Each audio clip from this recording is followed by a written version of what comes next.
Black Cats Run podcast.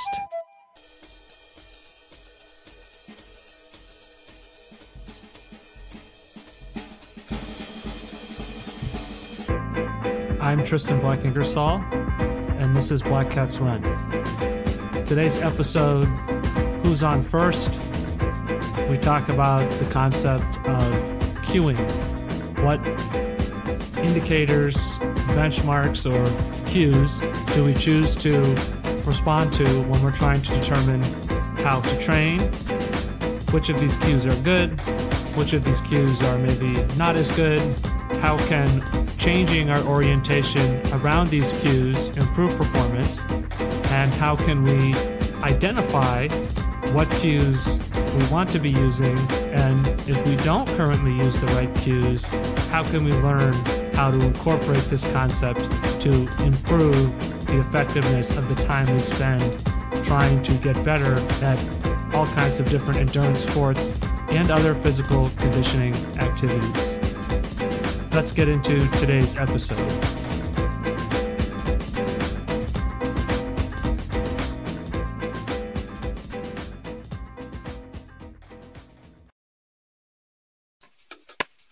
This summer, I have been running a kind of experiment, and I didn't necessarily set out to do this, but I've started to recognize that the data that I have collected here is starting to show a relationship, and it's led to me to form a hypothesis. And my hypothesis is that most people struggle to improve as athletes, not because of a lack of physical ability, a lack of talent, or a lack of willpower.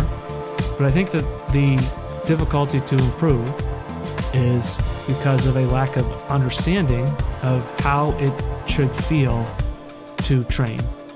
And the Abbott and Costello skit, Who's on First, that kind of confusion, I think, is what's going on here, where we can't seem to get past some basic obstacles of language and description that would help us understand what's really going on when we're trying to train and trying to get better at different endurance sports.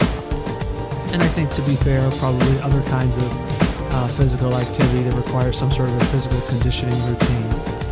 We just don't know how it should feel, and we don't really even know how to talk about that. So we end up sort of in these circular, go nowhere conversations, and then it feels so complex that we sort of give up because we assume that it's complex because it's inaccessible to us, and then we resort to these cheaper methods. And I think this is kind of like the concept of getting frustrated if you're learning how to tie a knot for your shoelaces and then saying, okay, well, I guess I need to use Velcro.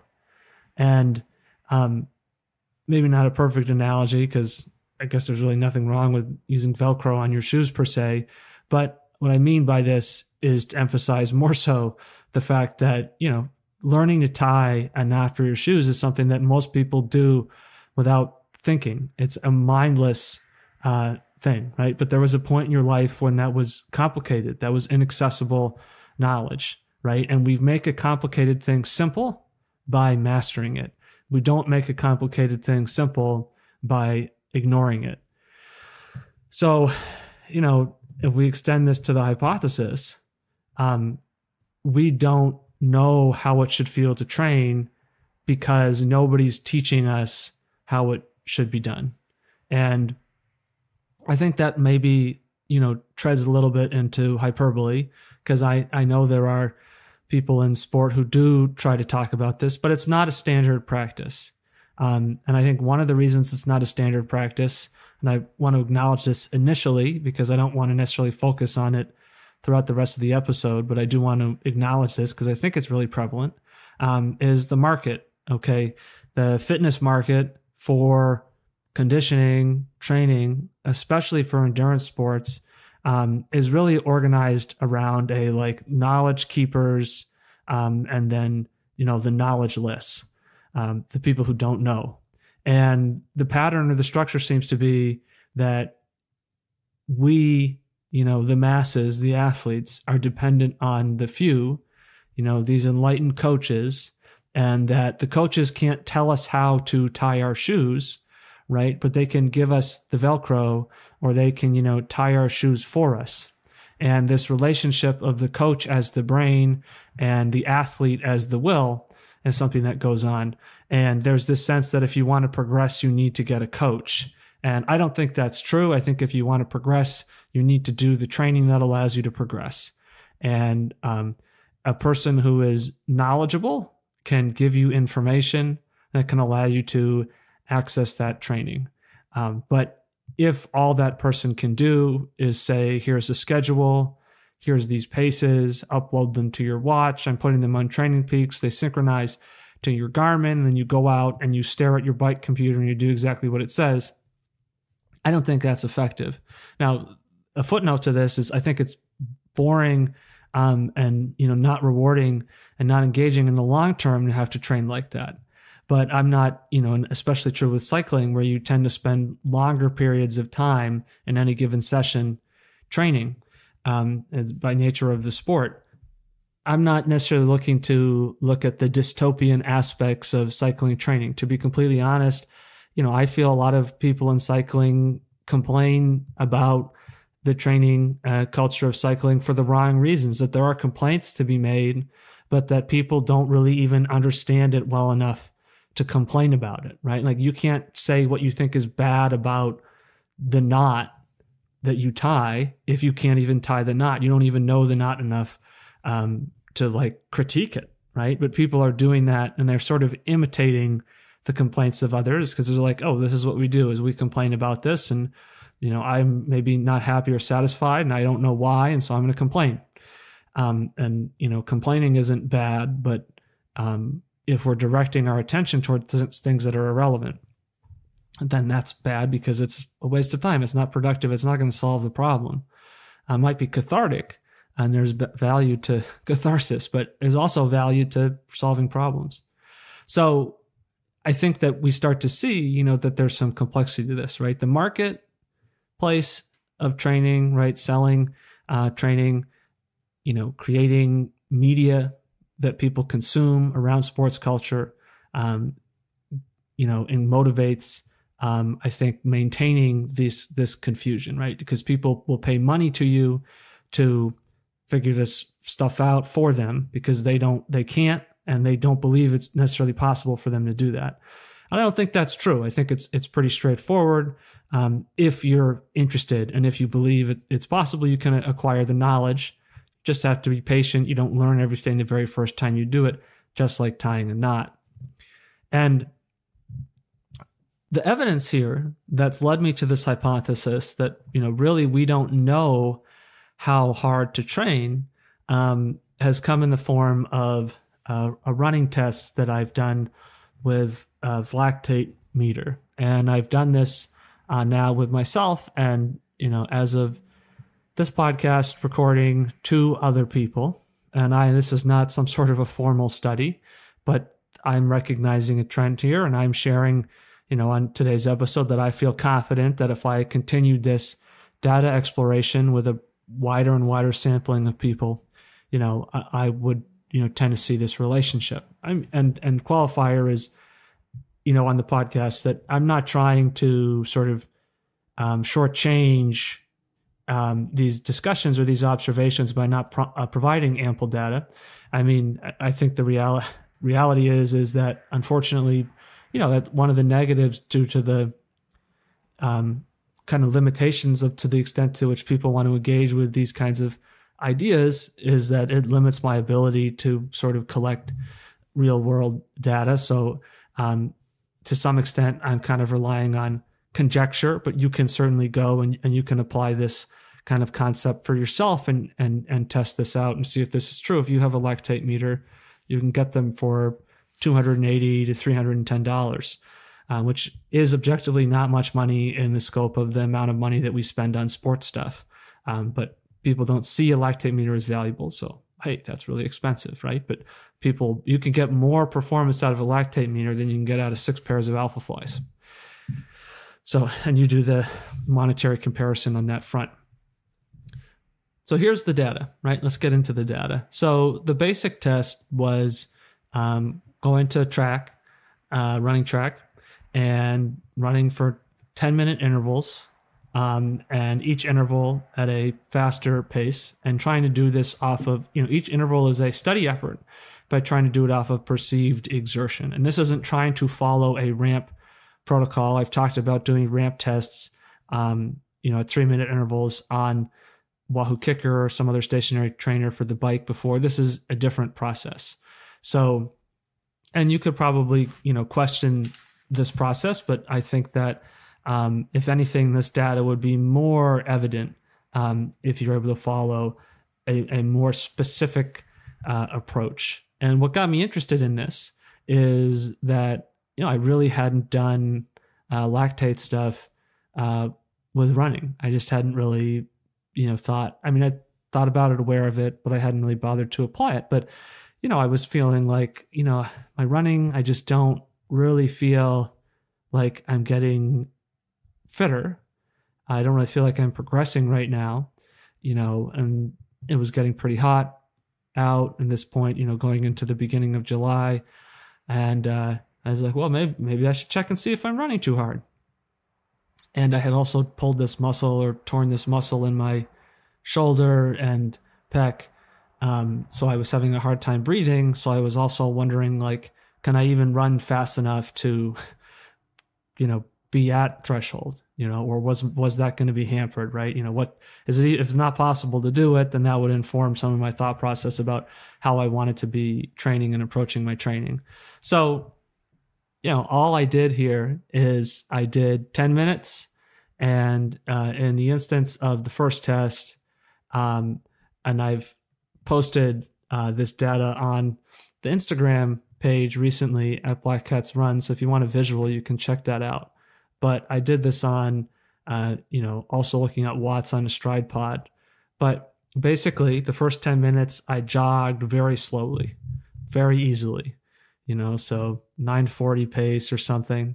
And then the second 10 minutes, I ran what I felt was a steady effort, not a workout effort, but if I was going out and just doing a regular that sort of generic training time that people don't know what to call it. And I've started to see people call it like a base run. But the reality is it's an aerobic training session is really what it should be called. But we have this perception, right, that there's quote unquote active recovery, or there's workout intensity. And then people think there's this stuff that you do, but what is it? It's not really important. And Peter Coe said that, you should be able to explain the reason for everything you do. And that doesn't mean that there isn't a reason for things like this, but a lot of us, if we don't know why we're doing it, we're not going to be able to do it correctly. And so then, right, I ran that generic effort, right, more than easy, less than what a workout would be. And I said, okay, now I run 10 minutes at threshold. And I didn't, I started and then I maintained that even pace, but I didn't prescribe a pace to myself initially. So, for me, that was 8:38 pace, and then 7:42 pace, and then 6:57 pace. And at 8:38 pace, I was about 0.8 to 1 millimoles. At 7:42 pace, I was at about 1.8 millimoles. And then at 6:57 pace, which is the intensity that I thought should be my threshold, I was at 5.4 millimoles. And so my threshold I should be at maximum 2.8 millimole. And once I've started accumulating, my accumulation of lactate in the blood is over 1.8. I don't know if I said 2.8. I mean to say 1.8 millimoles. Once it's over 1.8, now I'm over that line. Okay, but my self-selected effort had me at 5.4 millimoles. Okay, which is way out of bounds. Actually, even people who have the inaccurate interpretation of 4 millimoles, generically wherever you are at 4 millimoles, That's a threshold. So we've discussed on other episodes this year that that's false. But even if that was true, my effort was still way too hard for that. And I'm somebody who my threshold value is below 2. So, I come in below that average, that population average of about 2 millimoles. So for me to get up to 4 is even more of a jump than in the sort of, generic model athlete, having a steady state at 2 millimoles. And so what I realized, obviously, from doing this was that I was self-selecting the wrong intensity. And so then using my stride pod, I had changed my effort, and, I've shown in this same post, the progression that I got over the course of a month. And, I think the progression was pretty good. Happy with that. All right. And that happens because I'm self-selecting the right intensity, and, I improved my actual threshold by about 30 seconds a mile. So that went from about 8-minute pace to about 7:30 pace, so, and that was about, 15 to 20 watts, 15 to 25 watts improvement. So you want to measure it in terms of the stride pod. So, okay, right. Is this true, right? Am I the only person who has this problem? Or is it possible that other people also don't know how to identify this? So a friend of mine, towards the end of some point in July, later in July, we went out, did the same thing, 10 minutes easy, 10 minutes at what she felt her steady effort was, and then 10 minutes at threshold. And so for the first two, she was around 1, and then around 1.5. And then threshold, she came in at about 4.5 millimoles. Okay, way over. And then I've done it a third time. Another friend of mine, we went out, the same thing. We did 10 minutes, self-selected, and that was at 1 millimole. Then the next 10 minutes, she was again at 1 millimole, and then the next 10 minutes, threshold. And I ran with her, and, it was clear to me based on the sort of cue, and this is the focus of the podcast, is how do you identify this stuff? It was clear that she was going to be totally over that steady state because her breathing was very pronounced. And so, she finished and she said, well, I felt good. I felt like I could do that for a while. And this is as we're waiting for the thing, and then to count down or calculate, right? And it has the countdown on the screen, and then it says 3.8. And I said, so that's way over your threshold. So I said, okay, so let's do another 10 minutes. And so okay, so that 10 minutes was at 6:40 pace. I said, let's try to run maybe 7:20, 7:10 pace. And so we did that for 10 minutes, and then we tested it, and then again it was about 1 millimole. And I said, so what this is demonstrating, what this is showing here, is that your sense of what threshold should be is way too high, right? And so unless you really orient yourself and think about what that should feel like, you're not going to be able to train that correctly.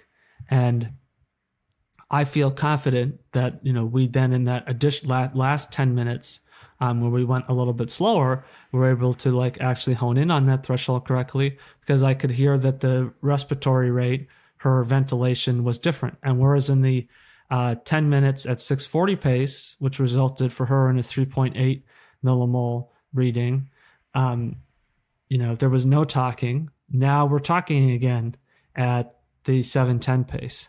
Okay. Now you could, if you wanted, right, you could critique and say, well, that's not really the most valid finding. And I don't agree with that.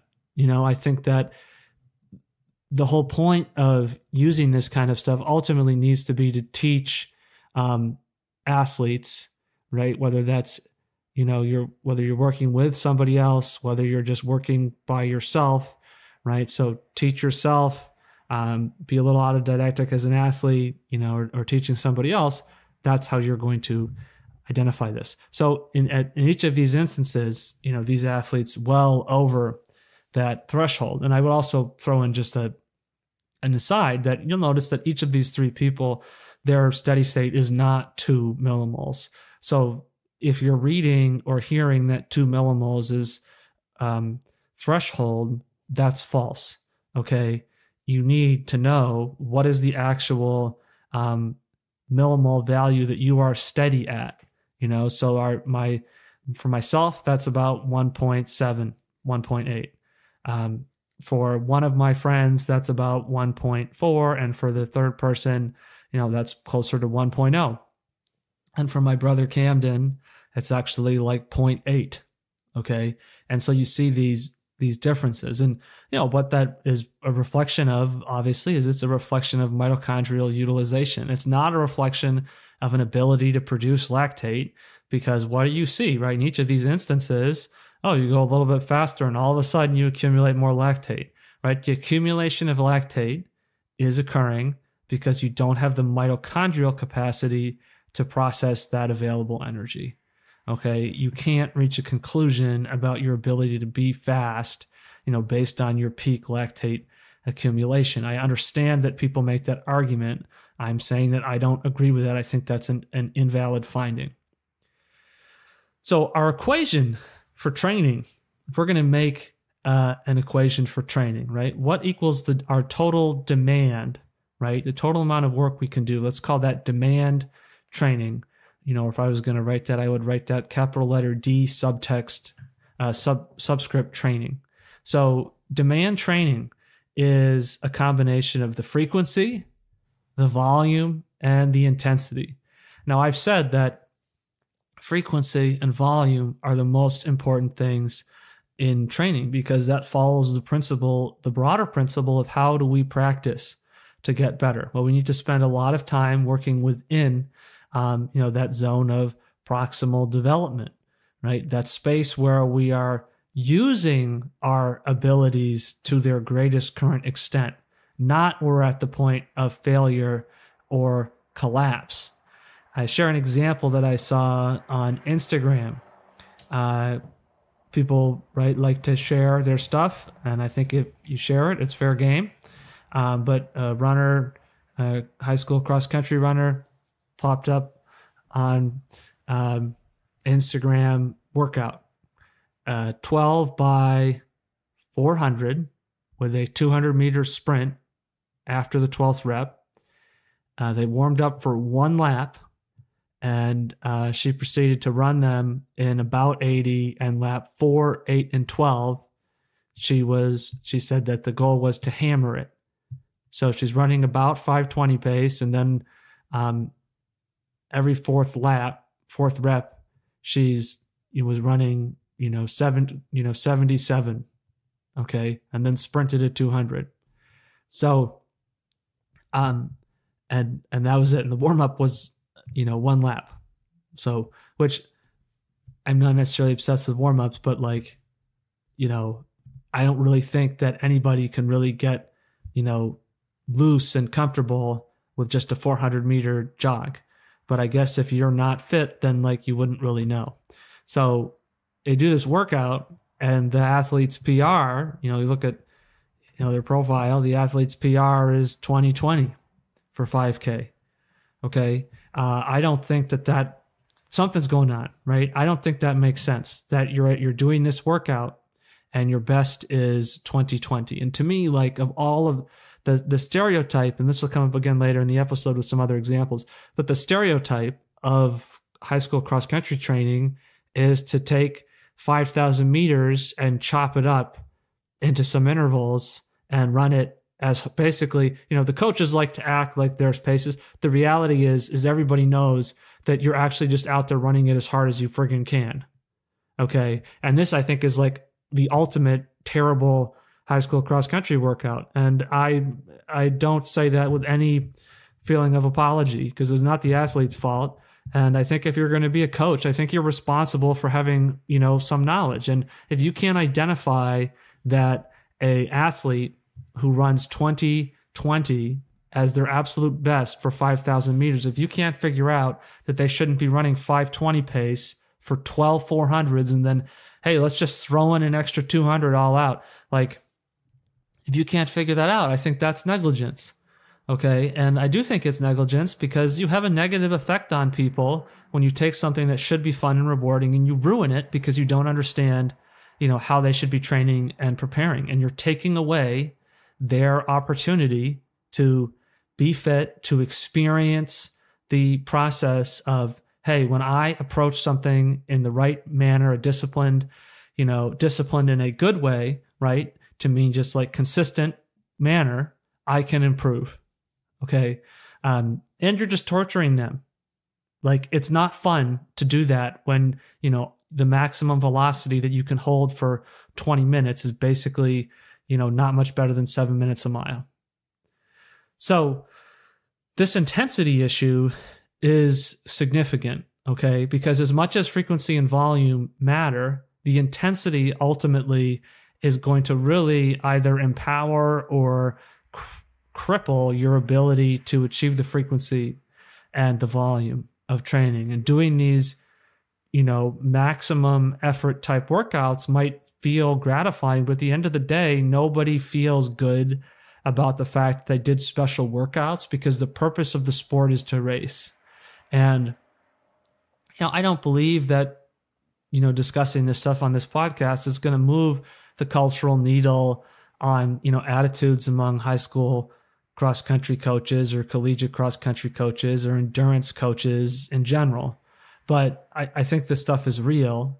And I think it's, useful to look at the landscape of what people are actually doing because it helps us understand kind of what are the issues of training that we need to figure out.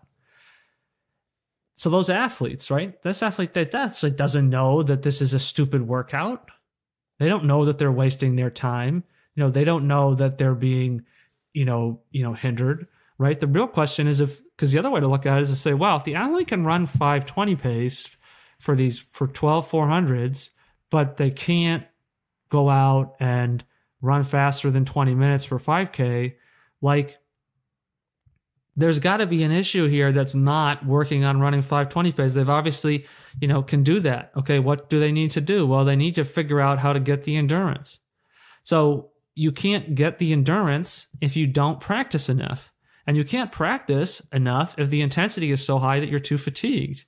So intensity is the least important thing to achieve, but it's also the most important factor to understand because it could totally screw you over if you're not doing it correctly. And I think actually probably right mid to late August is when high school cross-country programs across the U.S. are getting going. And it's a good time to think about this. Don't train too hard. Don't overdo it in the intensity, right? But we say that and we can admonish that. And a lot of these same coaches tell people to don't go too hard. And then they're facilitating the training environment in which people are going too hard. And, it's because the coach doesn't understand what the intensity is, right? The coach has a perception and a confirmation bias of how they think it should look and how they determine if an athlete is exerting themselves. Now, I have implied, and so I'm now going to also state explicitly, that I feel that I can look at an athlete and I feel that I can identify whether or not they're over threshold. And that's because I'm correlating these cues, to also, lactate threshold data. And so identifying the right cues is important, and then teaching the athletes these cues. Like with the third person I did this test with, we ran an additional 10 minutes to identify the cue. And we talked the whole time about that. How does this feel? How is this different from that rep you did where you were at 3.8 millimoles? Okay. So these factors, frequency, volume, intensity, are the three components of fitness training programs in general, because they try to answer the questions, or they're asking us to focus on the questions of how often, how much, and how hard.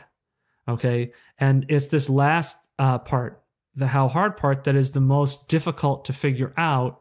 Okay. And I think that's also ultimately why people tend to think about that more. Right. But that's why I've said, and I think it was in just the last episode, that you can't allow your intensity to reach a point at which it's compromising your frequency and your volume.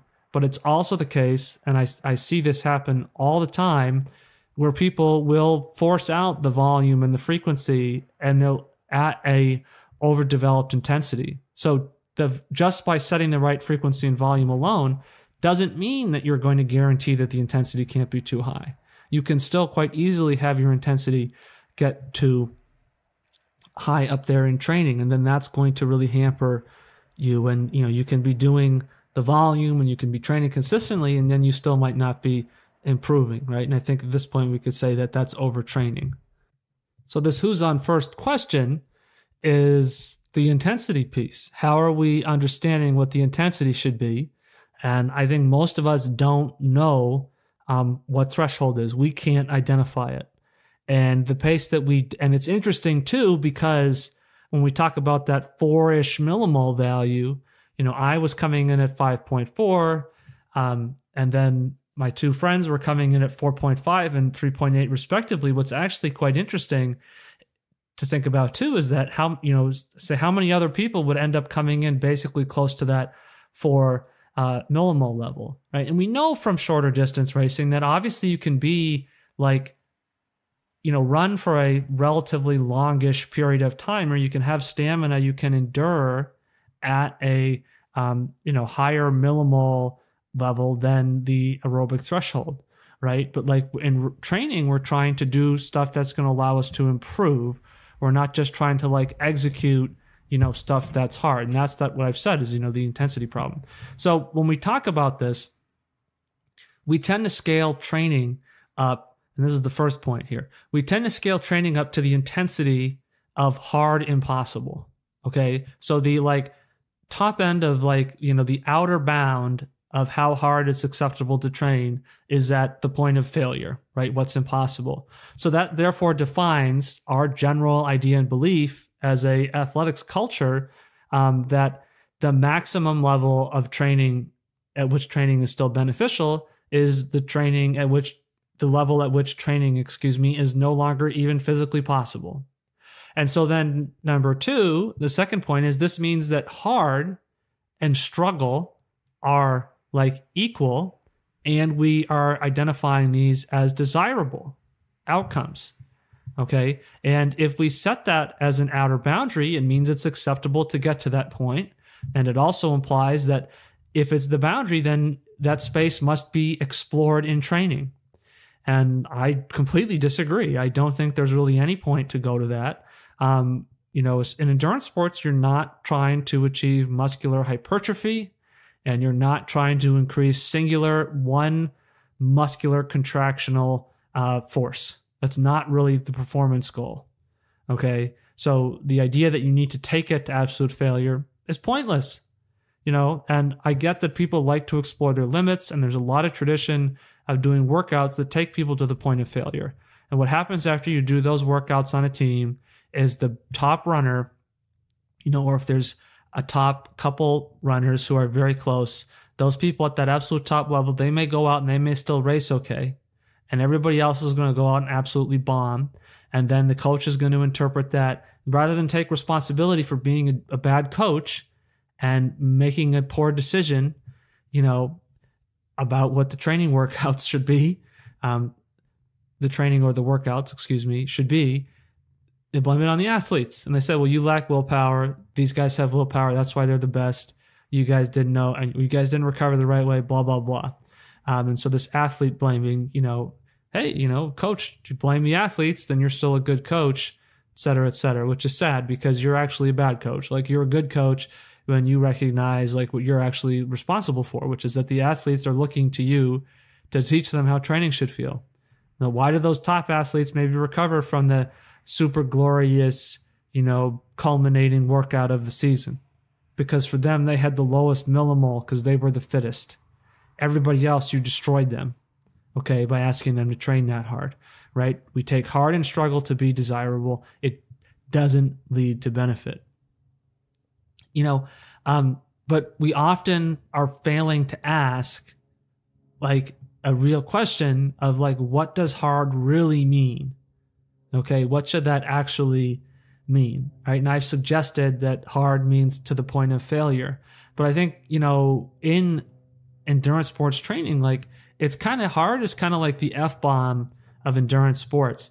And by that, I mean that it's a word that's used all the time with conflicting or contrasting meanings, right? That like sometimes hard is used to mean something that is actually right at our level of challenge, peak challenge and engagement, where we like actually were executing within the outer boundary of competence. And I think sometimes hard is like literally totally impossible. I think sometimes hard means something that defied our expectations. I think sometimes hard is used to like, oh, look at them, they're running hard. That's a compliment.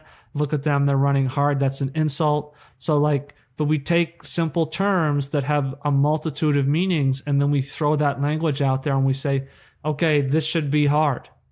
But that means different things to different people. It's not good enough to use it. Hard is not really a descriptor, okay? Because it means too many different things.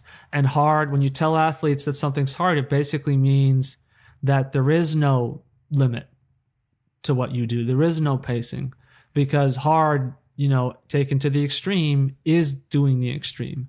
It's getting to the point of absolute physical implosion, right? And the problem is too, is coaches think that if somebody blows themselves up, you should praise that, you should positively reinforce that. And that should be criticized. That should be given constructive criticism. It's not good for people to be doing that. And as a coach, if you don't address that, you're failing in their responsibility. So these components for demand of training demand, the components, frequency, volume, and intensity, are then the basic design components in training plans. And periodization is a big phenomena in endurance sports planning. I know that periodization is also prevalent for people who do strength training, but periodization has sort of been this, concept of like, well, you're, one of these things that you show that you're a higher level runner is you're like, I do more sophisticated, confusing training practices. I'm periodized, I'm being periodized now. And I think that this is another term that has a diversity of meanings. And I think it has a diversity of implications in terms of like, what does intensity really mean here? So I want to talk about a couple different concepts of the way in which periodization can be used, and where there's a need in here to really like articulate the cues of how training should feel, and how I don't think that this is really present and reflected in this stuff. And I think, as conclusion for this consideration of periodization, the conclusion is going to be that, this is reflecting, a failure of training theory, if you will. That like, we're not designing training in a way that's helpful if we're not thinking about what are the athletes learning, and we're not thinking about how are the athletes going to be able to execute the intensity correctly. So I think that, with periodization, what we're really looking at in a general sense is that there are these very aesthetically pleasing and sort of like geometrically reasoned models. They like to get put together in like infographics and charts that are, can be like very interesting or compelling to look at, because they suggest, a lot of sexy training secrets that you don't understand. And, it sort of tantalizes us with the possibility of what could I do if I knew how to apply periodization? And, it draws us in, right? It's a seductive thing. So one definition of periodization is to looking at phases of training, and that this is a practices focused concept. So this is looking at how there's a changing emphasis in the training practices applied between this, whenever somebody initiates their training, the start date of training, and then the end date, whatever that ultimate goal competition or series of competitions is going to be. And there are different models that have resulted from this. Part of this is because of the legitimacy of these different strategies, but we also then see subsequently people feeling that, oh, well, I can improve on this, or why is it designed like this? And then it's sort of becoming this like Rubik's Cube thing where people are just sort of twisting it around because they can, right? But the reality is the Rubik's Cube is only solved when, you have solid colors on each of the panels. but people are twisting it around, and they're basically saying, well, what if you have the colors mixed up like this? Is this also a solution to the Rubik's Cube? And so the logic starts to then move away from the original concept. And, people are then sort of like tinkering with the training model and the geometry and the aesthetics of that model, rather than, focusing on, okay, the athlete, what do we want to improve? How are you improving? The most important question to ask is, okay, are you actually training at the right intensity? Because if you're training at the right intensity, the frequency and volume is A, possible, and B, effective. Okay, but if you train too hard, right, here we are using the dreadful word, confusing word, hard. If you're training and the intensity is high, you might be doing the frequency and the volume. If the intensity is too high, you're not going to improve. So people look at this, and then if we start to assume that there's some theoretical law, like a Newtonian law, discovered by periodization, now we're not thinking about the athlete anymore. So, and this kind of feeds into the second way we can think about periodization. And the second way that periodization is sort of utilized or focused on is by applying the concept of trying to achieve progressive overload and idealized stimulus. And I think this is kind of a load acclimation focused periodization. And these aren't different periodized models. I'm saying that these are a broader concept, broader consideration of this is these are different philosophies, if you will, or paradigms of periodization use in considering training. And so here, periodization, more specifically, the notion is that you're finding the perfect model of training stimulus laid out over time, and that the coach or coaches work to lay out the exact plan over time of what that should look like. And they're doing this around progressive overload, other principles like this, VT1, VT2, VT1, velocity threshold.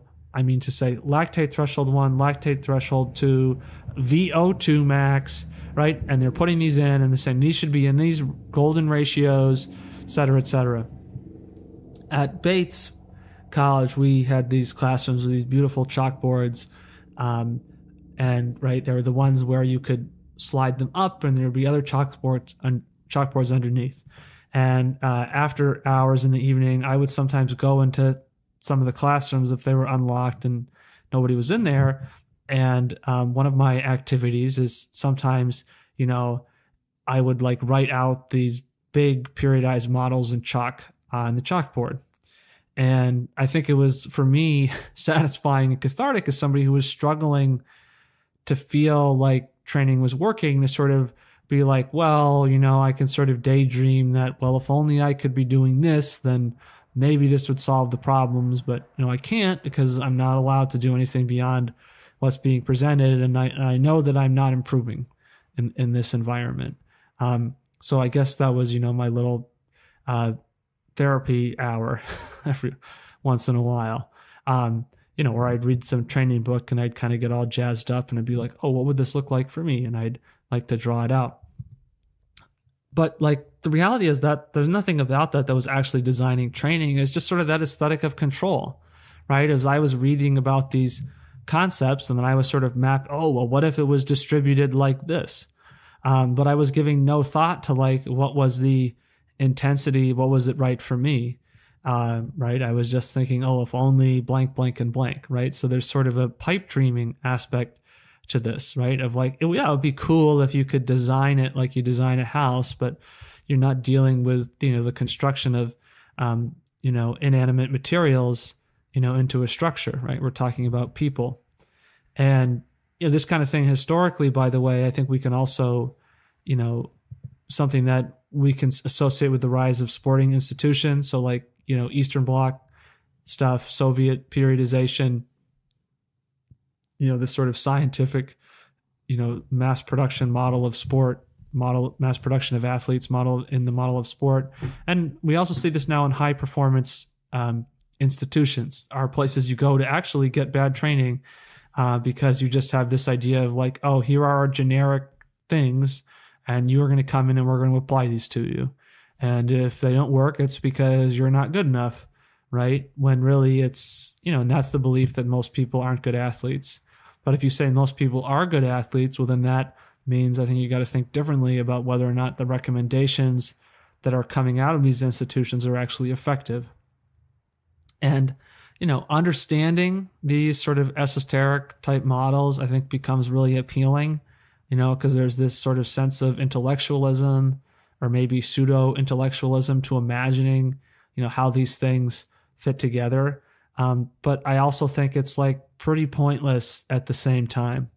And because, we want to recognize that where do these ideas of what the periodization or the progression should come from? What's the point of origin historically? Well, at some point it was derived from the habits of what previous athletes did. And that was a routine or a pattern that they did, taking that as law and then, adding to that pattern whatever the armchair athlete, i.e. the coach, thinks would be additionally beneficial. And the coach is sometimes in a terrible position to do that because the coach loves the idea of challenging things. And, that's what's tricky is we know that there's growth in response to challenge. But when a person is challenged appropriately, they shouldn't look like they're struggling. Most coaches want to see you struggle and suffer because that's a big part of sports culture, but also our cultural belief in general is that the more that if you're like really break you down by torturing you, then you're going to build back up as something greater. That's not what it should look like. You need to see athletes executing with competence and mastery and overreaching. People generically say going to the well. We need to be more specific than that. Exceeding the level of proficiency in training isn't good, and the athlete needs to be equipped to understand that. And the coach's responsibility is to teach athletes to know that. So let's go to our third way of thinking about periodization here, which is a transition from this concept of the habits of other athletes forming the basis of these, idealized periodization models, which is periodization is reverse engineering. Periodization is an assessment of what has happened. It's not really ultimately the intervention. Periodization is what we do to learn about training practices, but we can't then say, this is the schedule, do it. And there's a long tradition of people saying, give me the schedule, give me the workouts, because that's what we learn is the right question to ask. What are the workouts? What's the schedule? How fast? Right? And you just give us the answers, then I'll go out, I'll apply my willpower, and if I have what it takes, I'll get it done. And we see that like brain training has become a popular thing. I don't know how popular that is in the moment, but in the last few years, the idea of training the brain and unlocking this brain's ability, blah, blah, blah, which is not really supported by neuroscience in terms of this idea that, there's all like this thing that we only use 10% of our brain. That's false. Okay, so we don't have like all of this available brain that's not allowing us to do X, Y, and Z. If you read that book Endure by, I want to say Alex Hutchinson. Yeah, I think it was Alex Hutchinson. That sort of gets at some of this stuff, this idea of the will and the willpower is this like next great frontier. It's a really enjoyable book. I don't agree with the overall, conclusion that's sort of being implied there. So like when we look at this concept of the training schedule and the periodization, the different way to look at it is, and I think this is the best way to use periodization, is to say that the output is to consider that periodized plans are the consequence of people assigning training and then having variability in training, because adding challenging stress means there's going to be some measure of adjustment and variability as you go. And this is the correct way to understand periodization because, maybe athlete A gets bored with training sometimes. So to ensure their engagement over the long term, in some short-term instances, athlete A has to maybe reduce their training demand in order to maintain engagement overall. Because if they just try to push through that high level of training without respite, they'll break down in terms of loss of interest. And then they won't get anywhere. And so then you're going to have this training pattern or process at the end where you're going to see different things happening at different times. Okay, so then if you take that and you derive some periodization truisms from it, and then you use that to design for another athlete, well, for athlete B, that's not going to match their level of engagement. You might be taking them out of engagement when they're still into it, and you might be pushing them through it when they're bored. And like really, we want to recognize that a lot of the variability in a training process that we call periodization, in real practice, that's just like, the application of opportunity cost, right? Where these short-term changes, lead to higher training benefits in the long term because it's trade-off. Sometimes you let go of a little bit of something else that could be done physically, but the athlete is not just a physical entity. It's not a machine. They are a person, right? So there's other factors there. And it's not a lack of willpower to like get bored and want to do different kinds of things in training. That's normal. And it's good. It's also beneficial to have some variety anyway.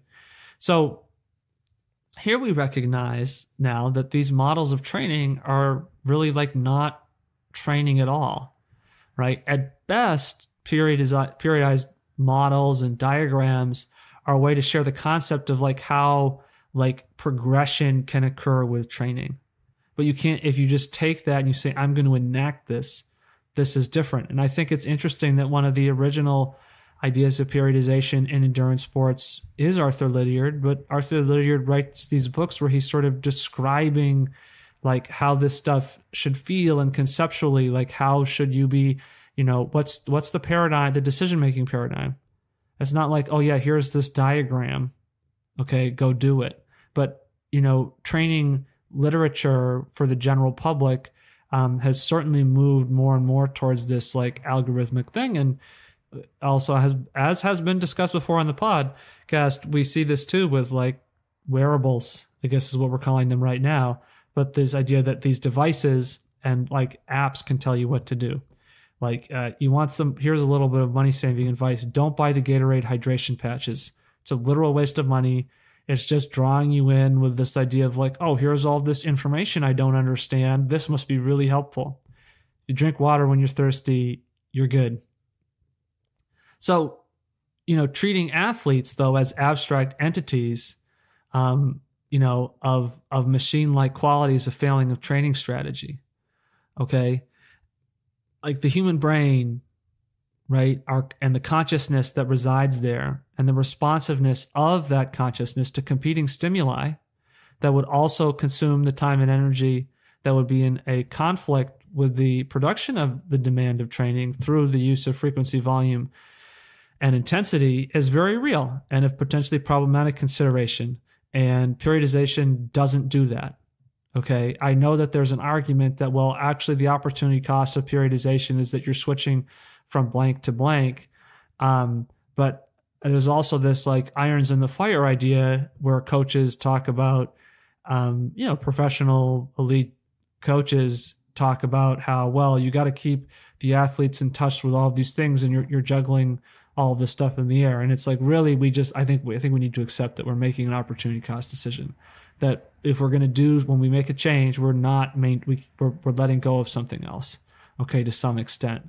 And that's not necessarily bad, but it's true. So these models, I think, are something that we really have to maybe move away from, okay? And that these models of periodization, these training schedules, this idea that training is something that's calculated, that your Garmin watch can know you and how you should train, et cetera, I think that that's a highly questionable, limited thing. And I think that the core issue that really needs to be addressed here is how do we know how hard we should be training? And I circle back to my opening point. We don't know. We don't know how to identify threshold. And all endurance athletes should be able to automatically start running at threshold. Like that shouldn't even be an issue. It should be as simple as tying your shoes. 5, 4, 3, 2, 1, 0. All engine running. Liftoff. We have a liftoff. Thanks for listening to today's episode of the Bobcats Run podcast. You can check us out on Instagram at Bobcats Run. We're going to have another segment of this episode where we're going to talk about the coach and the athlete and understanding training cues. So, stay tuned in for when we release that, because I will talk more about how do we learn to identify this, and then when we identify it, how do we then train in accordance with that? What does that open the door for us to be able to do differently? Thanks for listening, and we'll catch you next time.